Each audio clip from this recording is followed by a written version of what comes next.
আসসালামু আলাইকুম। আমি মোহাম্মদ শামিউর রহমান ট্রেডিং বাংলাদেশ থেকে। আশা করি সবাই ভালো আছেন। প্রথমেই বলতে চাই ট্রেডিং বাংলাদেশ ছোট পরিসরে ২ টি কার্যক্রমের সাথে যুক্ত আছে। একটি অনলাইন ওয়ার্কশপ সার্ভিস, অন্যটি স্টক সাজেশন। দুটোই নামমাত্র মূল্যে পেইড সার্ভিস। ২ ঘন্টার মাত্র ২ টি সেশনের মাধ্যমে এই ওয়ার্কশপটি ডিজাইন করা হয়েছে। স্টক প্রাইসের বেসিক ক্যারেক্টারিস্টিক্স এবং কিছু ইফেক্টিভ স্ট্র্যাটেজির কম্বিনেশন করে এই ওয়ার্কশপগুলো ডিজাইন করা। নতুন কিংবা পুরাতন যেকোনো ধরনের বিনিয়োগকারী এই ওয়ার্কশপে অ্যাটেন্ড করতে পারবেন। যারা প্র্যাকটিক্যালি ট্রেডিংটা হাতে কলমে শিখে রেগুলার ইনকাম জেনারেট করতে চান, তারা চাইলে ট্রেডিং বাংলাদেশের এই ওয়ার্কশপ কার্যক্রমে যুক্ত হতে পারেন। এর বাইরে যারা চাকরি, ব্যবসা কিংবা অন্য যেকোনো ধরনের কাজের জন্য রেগুলার এই মার্কেটটা ফলো করতে পারেন না, কিন্তু স্টক মার্কেটের সাথে কানেক্ট থাকতে চান, তারা চাইলে ট্রেডিং বাংলাদেশের স্টক সাজেশন সার্ভিসটা অ্যাভেইল করতে পারেন। এর বাইরে এই চ্যানেলে ট্রেডিং বেসিক্স নামে একটি প্লেলিস্ট রয়েছে। এটি মূলত ট্রেডিং শেখার প্লেলিস্ট। ক্যান্ডেলস্টিক এবং এর বিভিন্ন প্যাটার্ন, বিভিন্ন effective strategy, for example moving average trading strategy, upswing এর বিভিন্ন ফেজ এবং এই ফেজে ট্রেড প্ল্যান করার কোনো স্কোপ আছে কিনা, কিংবা বাউন্স ব্যাক ক্যান্ডেলগুলো কেমন হতে পারে, এসব সহ ট্রেডিং সংক্রান্ত বিভিন্ন বিষয়ের উপর ভিডিও দেয়া আছে। যে যেখানে আছেন সেখান থেকেই ট্রেডিং বেসিক্স প্লেলিস্টটি ফলো করে ট্রেডিং সম্পর্কে আইডিয়া নিতে পারেন। আলোচনার শুরুতে প্রথমে ইন্ডেক্সটা নিয়ে বলি। ইন্ডেক্স কিন্তু এখনো ভালো, খুবই সুন্দর, প্রপার একটা সুইং এর দিকে যাচ্ছে বা একটা ফেজেই যাচ্ছে। এর আগে আমরা আপসুইং দেখেছি, একটা আপসুইং হয়ে একটু কারেকশনে এসে আরেকটা আপসুইং এর দিকে গেছে। সো স্টকের চার্টের মধ্যে যখন একটা আপসুইং, দেন কারেকশন, দেন আবার একটা আপসুইং, আবার কারেকশন হয়ে দেন একটা আপসুইং, এই ধরনের একটা প্রবণতা অব্যাহত থাকে, মানে দীর্ঘমেয়াদে এটাকে আমরা একটা ট্রেন্ডি সিনারিও বলতে পারি যে স্টকটি একটা আপ ট্রেন্ড কন্টিনিউ করতেছে। সো আমাদের বর্তমান সময়ের ইন্ডেক্সের মধ্যেও কিন্তু সেই ধরনের একটা প্রবণতা লক্ষ্য করা যাচ্ছে। সব দিক দিয়ে কিন্তু লুকস ভেরি গুড। এখন গতকালের ক্যান্ডেলস্টিকের কথা যদি বলি, ক্যান্ডেলস্টিকের ওপরে কিন্তু উইক চলে আসছে। এটা কিন্তু খুব একটা ভালো সিমটম না। এই উইকটা মানে হচ্ছে প্রাইসটা কিন্তু এই পর্যন্ত ছিল, কিন্তু সাস্টেইন করতে পারে নাই। সেলার অ্যাক্টিভ হয়ে প্রাইসটাকে কিন্তু একটু হলেও নিচের দিকে ফল করিয়েছে।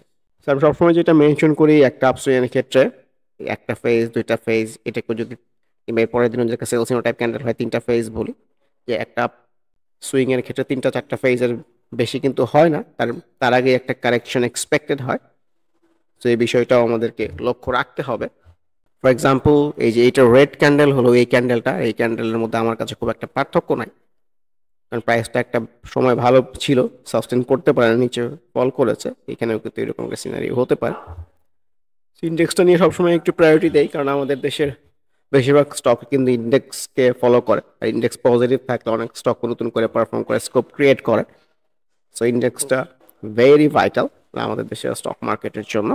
যেহেতু ইন্ডেক্সের মধ্যে ইতিবাচক প্রবণতা, আই হোপ বেশিরভাগ স্টকের মধ্যেও ইতিবাচক প্রবণতা থাকবে। অ্যাটলিস্ট প্রাইস খুব বেশি হয়তো ফল করবে না। ব্যাংক সেক্টরের মধ্যে হেভি ব্যাংকের কথা বলতে চাই। ইন্ডেক্সকে ফলো করে এর মধ্যে কিন্তু একটা আপসুইং হয়েছে। এখন কিন্তু সেলসিনো টাইপ আসতেছে, সামনে প্রিভিয়াস রেজিস্ট্যান্সের জায়গা আছে।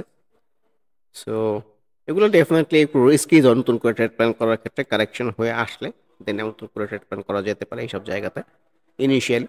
এটা এমনি ব্যাংকের বলার কথা না, যে সকল স্টকের চার্ট এই অবস্থায় এসে দাঁড়িয়েছে সবার জন্য সেম কথাবার্তা। ব্যাংক এশিয়ার মধ্যেও কিন্তু এই যে মুভিং এভারেজ 50 রেজিস্ট্যান্স সেলসিনো টাইপ ক্যান্ডেল আসছে, সুইংটা শুরু হয়েছিল এই জায়গা থেকে। সুইংটা কিন্তু অলরেডি অনেকটুকু চলে গেছে। ব্র্যাক ব্যাংকের কথাও বলতে চাই, ব্যাংক সেক্টরের মধ্যে খুবই ইন্ডেক্সকে ফলো করতেছে, প্রপার একটা আপসুইং হচ্ছে, ইন্ডেক্সের মতোই অনেকটা সিনারিও। তো কিন্তু এখন প্রিভিয়াস একটা রেজিস্ট্যান্সের আশেপাশে দাঁড়িয়ে আছে। সো আর সুইংটা কিন্তু অনেক উপরে উঠে গেছে ইনফ্যাক্ট। সো নতুন করে ট্রেড প্ল্যান করাটা কতটুকু ওয়াইজ হবে, এটা যারা টেকনিক্যাল বেসড চিন্তা ভাবনা করেন তারা ভালো বলতে পারবেন। ডাচ বাংলা ব্যাংকের মধ্যেও, ঢাকা ব্যাংকের মধ্যেও ক্যান্ডেলস্টিক সবুজ আসতেছে, ফলামটাও সুন্দর অ্যাক্টিভ। ব্যাংক সেক্টরের মধ্যে ইসলামী ব্যাংককে নিয়ে না বললেই না। এখন এই যে চার্টটা আমরা পেয়েছি, এটাকে অনেকভাবে দেখার সুযোগ আছে। ফর এক্সাম্পল, এই যে ক্যান্ডেলস্টিকটা আমরা গতদিন পেয়েছি, এইটাকেও কিন্তু আমি একটা বাউন্স ব্যাক বলতে চাচ্ছি, যে এই ছোট্ট ডাউনসুইং এর পরে এটা বাউন্স ব্যাক হয়ে এখান থেকে কিন্তু একটা আপসুইং হয়ে যেতে পারে। এইটার জন্য ইন্ডেক্সের খুবই স্ট্রং সাপোর্ট লাগবে। ইন্ডেক্স যদি পজিটিভ না থাকে তাহলে এখান থেকে এটা বাউন্স করে উপরের দিকে যাবে এরকম আমার মনে হয় না ইনফ্যাক্ট। আর ইন্ডেক্স যদি খারাপ করে আমার এক্সপেকটেশন এটা আরো কারেকশন হয়ে নিচের দিকে হয়তো চলে আসবে। ভলিউমটা ডিক্লাইনিং এইটা একটা চিন্তার বিষয়। ভলিউম ডিক্লাইনিং হতে থাকলে কিন্তু এই ধরনের সিনারিও হলেও কারেকশনটা এক্সপেক্টেড হয়। সো লেটস সি যে আপকামিং ডেজ কেমন বিহেভ করে, সো অবজারভেশনের ভেতরে রাখতে পারেন। মিডল্যান্ড ব্যাংক কারেকশন অব্যাহত। এনআরবি ব্যাংক মুভিং এভারেজ রেজিস্ট্যান্সের কথাটাই বলতে চাচ্ছি। সো অ্যাজ এ হোল যদি ব্যাংক সেক্টরের কথা বলি, যে ইন্ডেক্সের ঊর্ধ্বমুখী প্রবণতার সাথে কিন্তু প্রথম দিকে ভালো রিফ্লেক্টেড হয়েছে, এখন কিন্তু সবগুলো ব্যাংক সেক্টর স্টক এক রেজিস্ট্যান্স জোন কিংবা একটা কারেকশন মোডেই আছে বলতে চাচ্ছি।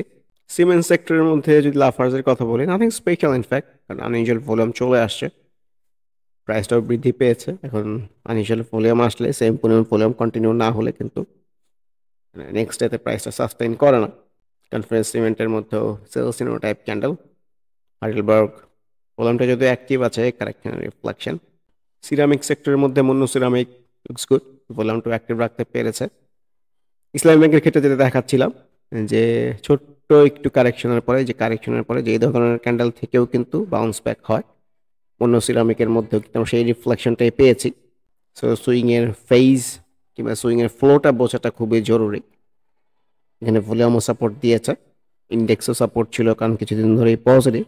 সো অবজারভেশনের মতো রাখতে পারেন। ইঞ্জিনিয়ারিং সেক্টরের মধ্যে আফতাব অটো আবারও সেলসিনো টাইপ ক্যান্ডেলের সামনে এসে দাঁড়িয়েছে। একটা আনইউজুয়াল আপসুইং হচ্ছে, এখানে একটা ফেজ ছিল, এখানে একটা ফেজ ছিল, এখানে একটা ফেজ ছিল। সো এর মোস্ট এক্সপেক্টেড কিন্তু কারেকশন। সো না হয় আপসুইং এর ফেজ হতে পারে, সেটা less likely. So let's see. আমার গ্যালভানাইজিং লুকস গুড, ভলিউমটাও পাচ্ছে, সুইংটা উপরের দিকে যেতে চাচ্ছে, দিয়ে দেখতে চাই আপসুইং কতটুকু আসলে কন্টিনিউ হয়। আজিজ পাই ভালো করলেও আনইউজুয়াল ভলিউমের অ্যাক্টিভিটি মনে হচ্ছে। বিএসআরএম লিমিটেড অনেক সবুজের পরে কিন্তু লাল প্রপার সেলসিনো টাইপ ক্যান্ডেল এসছে। সো ট্রেডিংয়ের প্রেক্ষাপট থেকে প্রফিট বুকিংয়ের চেয়ে সত্য আর কোনো কিছু নাই। সো এইভাবেও চিন্তা করতে পারেন। আর সুইংটা কিন্তু অনেক উপরেও চলে গেছে। Same goes for BSRM steel, proper সেলসিনো টাইপ ক্যান্ডেল। দেশবন্ধু একটা পজিটিভিটি আছে যে আপসুইং শেষ করে কারেকশন না হয়ে একটা সাইড সুইংয়ের মধ্যে আছে, হুইচ ইন্ডিকেটস যে হয়তো সুইংটা এখান থেকে আরেকটু উপরে গেলেও যেতে পারে, বাট ফাইনাল কোনো ডিসিশন নেওয়ার মতো সময় আসে নাই, কারণ ভলিউমটাও অ্যাক্টিভ আছে, ইন্ডেক্সের উপরে অনেক কিছু ডিপেন্ডেন্ট হবে in fact. GPS Ispat proper sell scenario. কেএনকো লুকস গুড, ভলিউমটা অ্যাক্টিভ রাখতে পেরেছে, সুইংটা উপরের দিকে যাচ্ছে। সো অবজারভেশনের ভিতরে রাখেন। বন্ধু জিমেল তো ভলিউম পেয়েছে, ভলিউমটা কন্টিনিউ রাখতে হবে ভালো করতে চাইলে। ওয়াইপিএল অ্যাজ এক্সপেক্টেড, কারেকশনের রিফ্লেকশন।